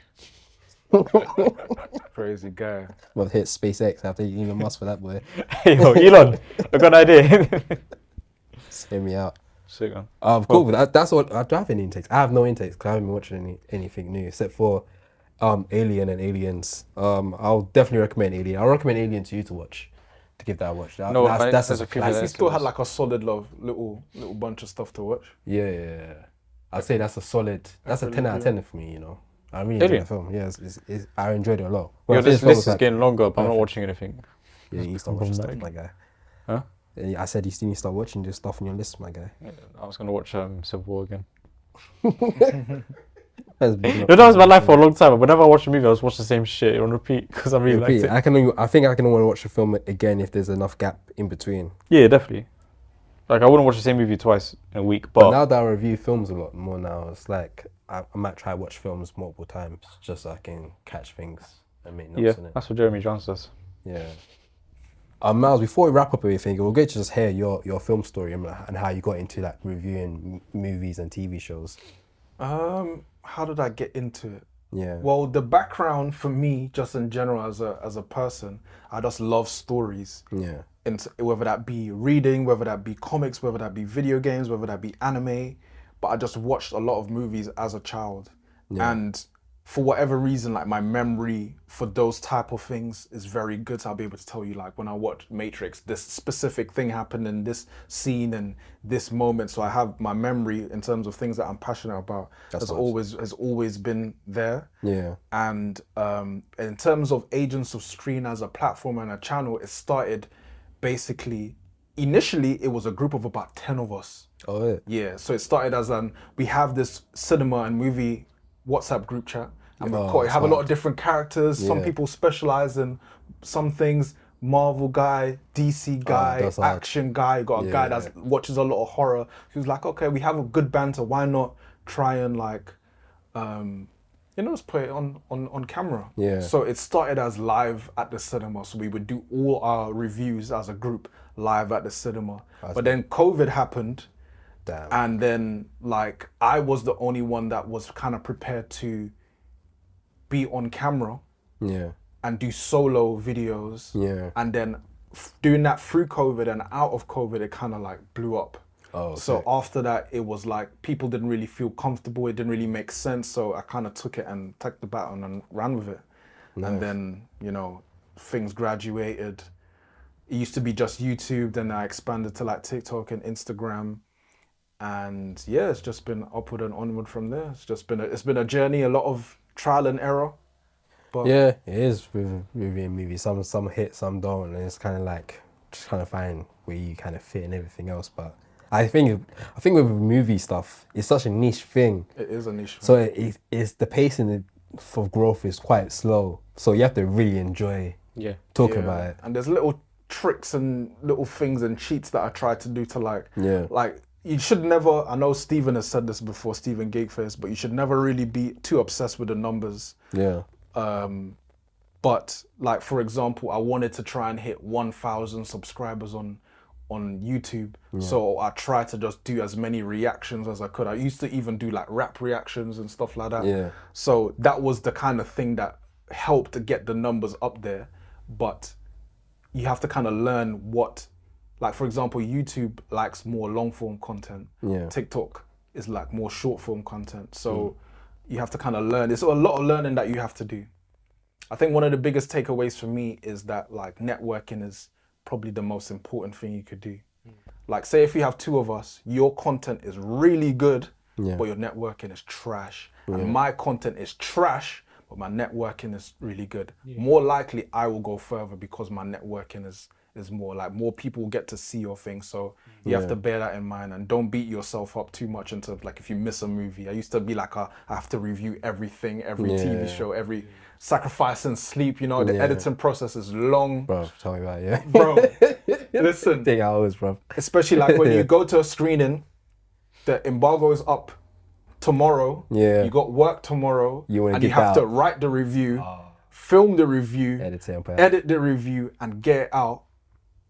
What about sleep? Oh, it does not There's a exist. lot. No, there's no sleep. Bro. There's no sleep, There's so no sleep. a lot of people don't see that side of it. But there's you know, and you have to trial and error to try and make things easy for yourself. But you have to pick and choose and be smart about things as well. Yeah, I think the most, like you said, I think the time thing, we kind of hold on to it too much, where it's like, we want to be one of the first ones to put it out because we know that it'll probably bring more traffic. But a lot of times we can actually wait, take our time and put out some really good content and it will still catch that wave because people are still going to be clicking on looking for certain stuff in the film. And sometimes you kind of want people to watch your stuff long after the film's out because that's the one that's going to keep the viewership going through. Like content like that kind of lasts a little bit longer. So like even us like doing like trailer actions, we know that just brings up a lot more viewership on it. But like the stuff that people last longer is debates talking about certain film stuff. I think those type of content lasts a longer time. And weirdly, what you find is that the most popular movies tend to get like less views, if that makes sense. Yeah. Because it's like you have like influencers and all type of people coming to like the Deadpool and Wolverines, but not so much with like the Civil Wars. Yeah. So you might get more views on the Civil Wars because there's not as many people reviewing it. Yeah. So like you have to just try and be clever with it.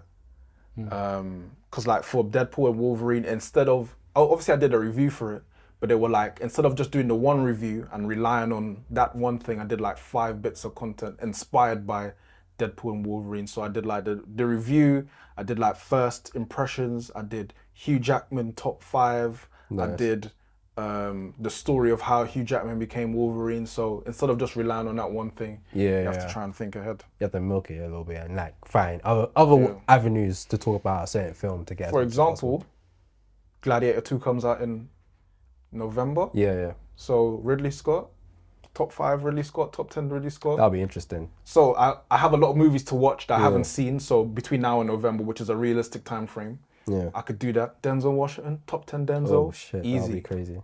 Yeah. So try and find ways around it. But it's been an interesting journey. And it's good that as time has progressed, like the community has kind of started to really grow. Really starting to shape into It wasn't like that maybe 2 years ago. Yeah. That was interesting because we started two years ago. Yeah. Yeah, it was 2 years ago. Yeah. And I feel like for us anyway, we didn't really see much people doing content. That's why we kind of started, because we didn't see much at the time. And then it seems like now we not only noticed that there was people doing it for a long time, but like realizing, okay, it seems like everyone's kind of like coming in together now. Like everyone's jumping on everyone else's platform now, which is quite nice to see. Sure. I think for me anyway, the first year we started, I was kind of hesitant of doing collaborations with other people just because we argued a lot on the podcast, and I feel like our chemistry wasn't ready to have another person come in. Okay. Because I didn't know how it will work. With us like bickering with one another, and then we have a guest here, and it's like how Just entertained we by it. talked over each other a lot and everything like that. I wanted us to get that sorted now, and now this year, second year, we're doing a lot of collaborations now because I feel like we're more used to each other and chemistry's not bad. I'll ask you guys a question. For as long as you've been doing this, you said 2 years? Yeah. So what's your kind of takeaway or any like gripes that you, or obstacles that you feel, what's your biggest takeaway and what do you find is your biggest obstacle so far to what you've been doing? Whether that be internal or external. Oh, my biggest takeaway is literally what you said. Like, there is no. You don't do it if you don't enjoy it, man. Yeah, So it becomes like a job. Because there was times where, and Junior knows this better than I do, but there's times where it does feel like a full-time job. Yeah. Where even when you're not filming, or even if you're not editing either, you're thinking, you're researching, you're doing things in preparation for the next one. And even when you're filming one episode, second you finish filming that one, you're thinking about what we're talking about.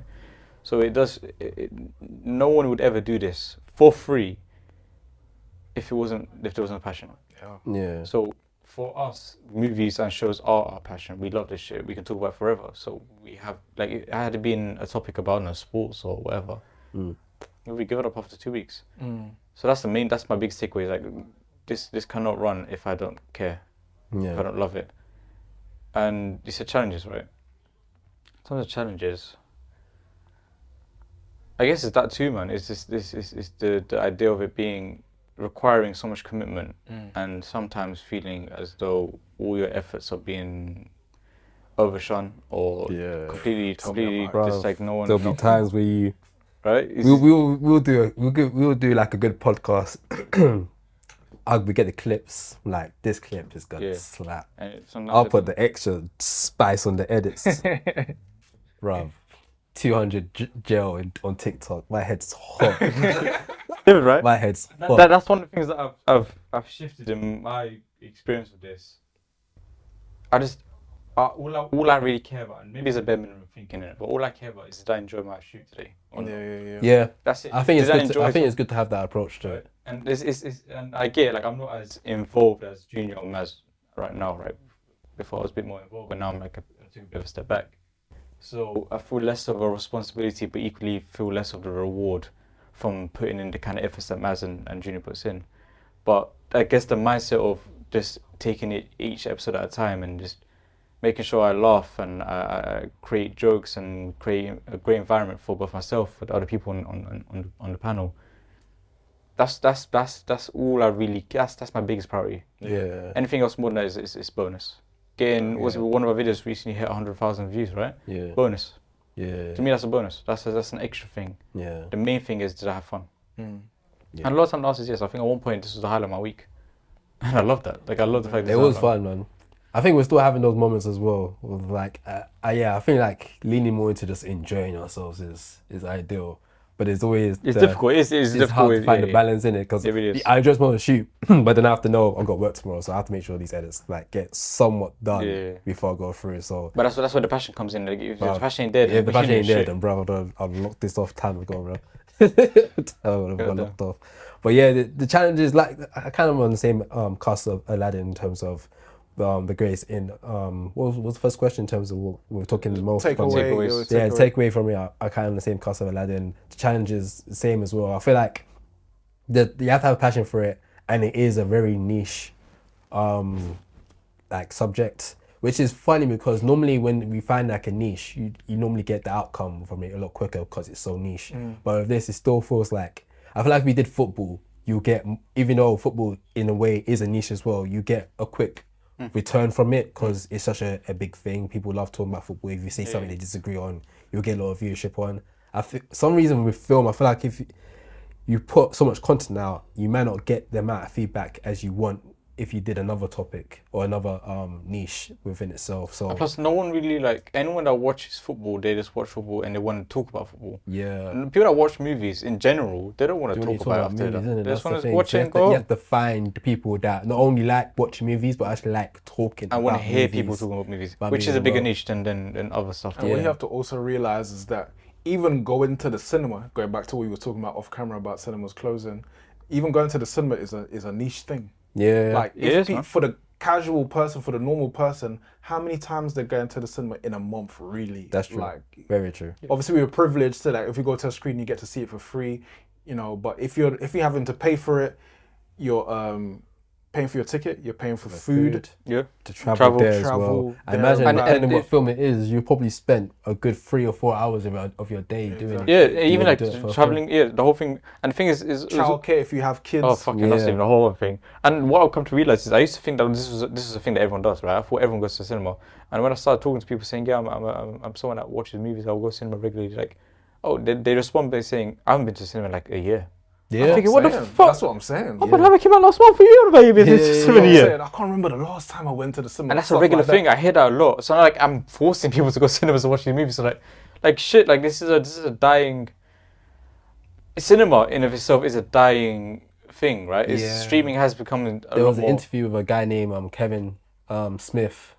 He did a film called Clerks, which is like a cult classic film. He did an interview with a, Oh, yeah, with I know a Kevin Smith actually. yeah, he did an interview with this guy Right, that's Kevin from Smallville. He interviewed like a lot of like actors and stuff. And during it, he was basically talking about cinema, saying it's dying and it's going to be treated the same way as we treat on vinyl now, where it's like more of like a niche thing that a certain group of people are really into. Is a luxury, not even a luxury thing, but a small group of people do time to time, and there'll be less theaters that people are going to. But it'll still be around, but the people that are into it will go to it. People that ain't just won't, and it will just be one of those things, which is kind of sad And the next thing will be what? in terms of entertainment. Yeah. I think streaming was. I think Netflix won. Bro, they want from day And dot. the sad thing is that I reckon Blockbuster. if he was to not even talk about cinema stuff, but just solely focus on stuff that comes out on streaming, probably would get more traction. To be fair, I think so. You know. like my review for like Mea Culpa, which was a Tyler Perry movie, was the first and only Tyler Perry and final Tyler Perry film that I will watch. Yeah. Will probably get more views than like a Deadpool and Wolverine. 100%. I think if we did a video talking about Love Is Blind UK, Right, Oh, right. oh yeah, 100%. The watch-alongs do That's do good, but views that's as well. so the people that say that I haven't been cinema in a long time are the same people that say I've been watching this series, I've been watching this series, Yeah. Hang on Netflix. Same people. They what do we do? Do we fucking feed the audience? But even if you tell people what you do, like, oh, I review films, I have a podcast, and they ask you, oh, so what films can I watch? They want something they can watch at home. Yeah. They're not leaving the house for They fun. said what? So it In is, cinema. Well, even like that concept, people watching stuff on their phones or like they watch full movies on their phones and their I find laptops. that very hard. I have to Can't now. do that. Yeah. I have to now because if I want to watch more stuff, I can't just wait until I get home to watch Yeah. it. But I hate doing On it. biggest though. screen as possible, even if it's a laptop. To me, is Yeah. watching a movie. I mean, yeah, I get some people don't have TVs, it's fine. But if you have access to a TV, yet you still watch a movie on your laptop. That's a problem. To me, no, it's not even a problem. It's to me, I can't do that. I need to watch it in the biggest screen possible. It's gone to the point where I don't use my speakers. I use my headphones to get the best sound as well. I use these fucking headphones. Yeah. You wanna Connect to my feel TV. like you're in it. They were saying so. I like a movie must be experienced in the best way possible. I ain't watching no fucking movie like this. It's happening. I'm sorry, man, but Not if you have the other option. yeah, but my thing is big. Biggest screen possible, best sound possible. Yeah, best sound possible as well. Even if you have like an iPad, opt for that Over your phone. Even if you have, I don't know, like AirPods, Opt for that over the speaker. I think it just touches what you're saying. Like we're a very rare audience. Yeah. There's not much people that are willing We're a dying breed. to go like out the way to watch certain stuff. But I'm asking questions like I'm the host, so I apologize for that. No worries. I Well, like it. So good. What do you, in an ideal world, what would you see for yourself? What would you like this show to become, or for yourself? That's easy. With this show, I love for it to expand more into like.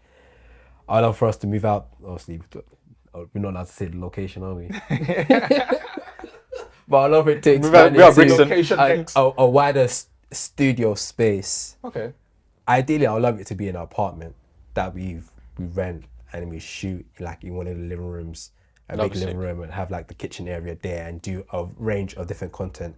I want to expand the movie content outside of doing reviews and talks, but doing like cooking meals from movies or doing like other stuff that I like that integrates food movie. from animes. Yeah, Like doing from food stuff wars. like what's that. the thing Like with I feel Alvin? like You know about Alvin, Babish, Alvin. No. No. Babish, Binge with Babish, he's a cooking channel, and one of the things he does is movies, views from movies. I want to do content like that. I see That's us a Ratatouille video got branching out fucking into stuff billions like of that. views. Like we take the movie aspect niche and kind of integrate it into other stuff that day-to-day people will kind of enjoy. Because I love doing talks about movies, but I understand that not everyone's gonna find that entertaining So, but and fun to watch. there's only so much we can. So many words in the English dictionary. You know what I'm saying? Like, let's like stand up a little game bit with, and do some active stuff as well. The bear stuff we did. I don't know if you've seen it recently. We did a cooking challenge with the Stuff bear. like that. Oh, is it? That was fun as hell. Doing stuff like that, I think that'll be That's fun cold. to do. So Tastes I amazing as see well. that being the next thing, and of course the typical stuff of like going abroad,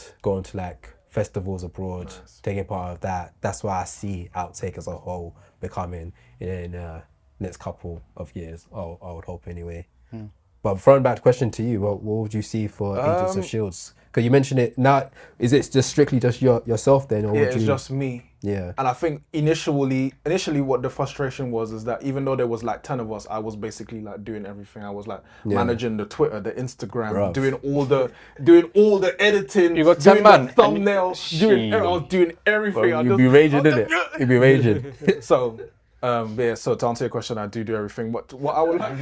That's a question. No, maybe still. That's how I'll be raging. I'm like, damn, I'm doing a lot right now. So Still. it's just I'm trying my best, bro. Yeah. But as you said, with the community, it's good because sometimes I try to get access to a screen and I can't, and I go as someone's plus one and be like, oh, I have a spot, Yeah, you know. So, same, yeah. So it's good that you have other people to rely on as well in that sense. But in terms of what I'd like it to expand in a maybe an unrealistic world. I'd like it to be maybe like full time. Yeah. So I maybe have to branch into like doing more interviews and doing more presenting on stuff that is not necessarily film. Yeah. But just like being able to do it full time would be the ultimate goal. Ultimate goal, because as you said, there's only so many words in the English dictionary, and reviews. You pretty much say the same thing in every review. It's either you really liked it, it was mid, or you didn't like it. One of the three. Yeah. My thing with me, what I try to do is trying to make that interesting. How can I say the same thing a different way, in a funny way? So even if you're not interested in the film, you might be interested in me to see on what I would say I about think it's the it. main thing as well. The personality. Yeah, the Ooh, personality. yeah, I think that's one of the biggest things. Like, I don't know, I keep saying this guy's name. I'm sorry, but Jeremy Jones, right? Bruv, he loves Jeremy Jones, bruv. Okay, no. So at one point he used to do vlogs, Okay. monthly Yeah. vlogs, where he would He vlog his mentioned mom. this before, yeah. Remember that, right? Yeah. He did that for a whole year. He did, and I was more interested in that. Okay. And he used to did remember tales from the comment section. No. He did this really funny thing where he would do tales from the comment section where he would kind of read his comments. That's And it would make it into a whole thing. It was That's really, dope. it was great. But the fact that I was more interested in watching those than his actual reviews shows that it's not about the doing, it's about the being. It's who are you being? Yeah. What kind of personality are you showing? And And I think in this day and age, we kind of more into the personality of the person. yeah. Than Because anything else. really, truly, I mean, look, we live in a day and age where everything's been done, right? Yeah. Anything you type in Google, you find. Whatever you're looking for, you find it. So it's not about whether it's been done or not. And the only time people will actually care about the actual finding out the information opposed to the person that's doing it is if you're trying to Google how to do something. Yeah. How do I do this? How do I do this? Whereas if you want to just watch someone, you're just watching the person because you want to know the person. I get really excited when a certain YouTuber talks about a certain movie, especially when I didn't expect it. Like, oh shit, this is something I really want to talk about. This is the person I want to hear talking about it. Fuck me, let's go. Now I'm gassed, right? So it really is who you are. And that's what I try to do, and that's what Junior does, and Myles, we will like have our own characters, and we kind of play on that characters and our relationships together. It's that makes it entertaining. It's when me and Myles have our arguments, our regular arguments. I think that's what's fun. That's one of the things that makes us really good is Maz, films Maz watch and the films Aladdin watch are complete opposite from each other, so the arguments will always play with each other, and I think that's what makes our dynamic. Right. And the thing is, and the best part is, and the secret for those who don't know, me and Myles actually are good friends. Yeah, bro. So I ain't gonna lie, sometimes you gotta argue, I feel like you're actually gonna fight. Like and then later on I'm like, oh shit, you lot. Like on a G thing, she would look at me in my eyes and say, I'm gonna beat you the fuck up. Yeah. And when we're done walking home, we're talking about our personal lives. That's it, that's the relationship. I'm actually gonna punch you. Yeah, Like she's- what the fuck? I'm low-key scared. But I know for a fact, give it 20 minutes and we're best friends after that. But that's it, that's the, And that's one of the reasons why we didn't have guests for a very long time. Okay. No, you have to leave That's it. why I sat there and Matt sat here, because if he wasn't, it was here. Like, these guys are arguing. Oopsie. We can't have a guest there. You have to have them. Sometimes you have to have them disclaimers before. Be like, listen, all right, when we're doing this pod, like I'm just saying things so we can have good content. That's right? very true. It was It's not telepathic. personal, We Yeah, didn't yeah, have the exactly. conversation. We Fair just enough. knew Yeah. that on camera, go nuts. Yeah. Go nuts because we're entertaining. Yeah. Right? That's why you see all these YouTubers, Mr. Beast is a great example. You think that he's like that in real life? No, bro, he's boring as shit in real life. But in camera, Yeah. oh, I see I'm gonna what you do mean, the yeah. fucking that. Yeah. He creates his big yeah. persona, Yeah. so the camera off he's dead. Yeah. And that's it. It's just separating the two, and I can't be this every All day. the time, yeah. It's tiring. Look, I'm exhausting. sweating. Yeah. Right? But we do it for the entertainment, and I'm entertained by it. I enjoy doing it. Yeah. I would like to think that so the audience. Yeah. Everyone wins. Very true, man, very true. Well, that's all we have for today's show. We did a lot, we did an hour and 43 And minutes. things about to finish. Oh, Barry's fair. about to That was die. it. I was concerned about the hour time on it. But yes, this is episode 48. 48 of the Outtakes show. Got myself, we've got Aladdin in the building as well. And then we've got our guest Myles as well, Agents of Stream. Thank you for having me. No worries at all. All these socials will be in the description below, so do check it out. Check out all his reviews, all his commentary within the TV and movie world, and a little bit of anime as well. So be sure to check that out as well. Thank you guys for watching. Thank you guys for listening. Until next time. Peace.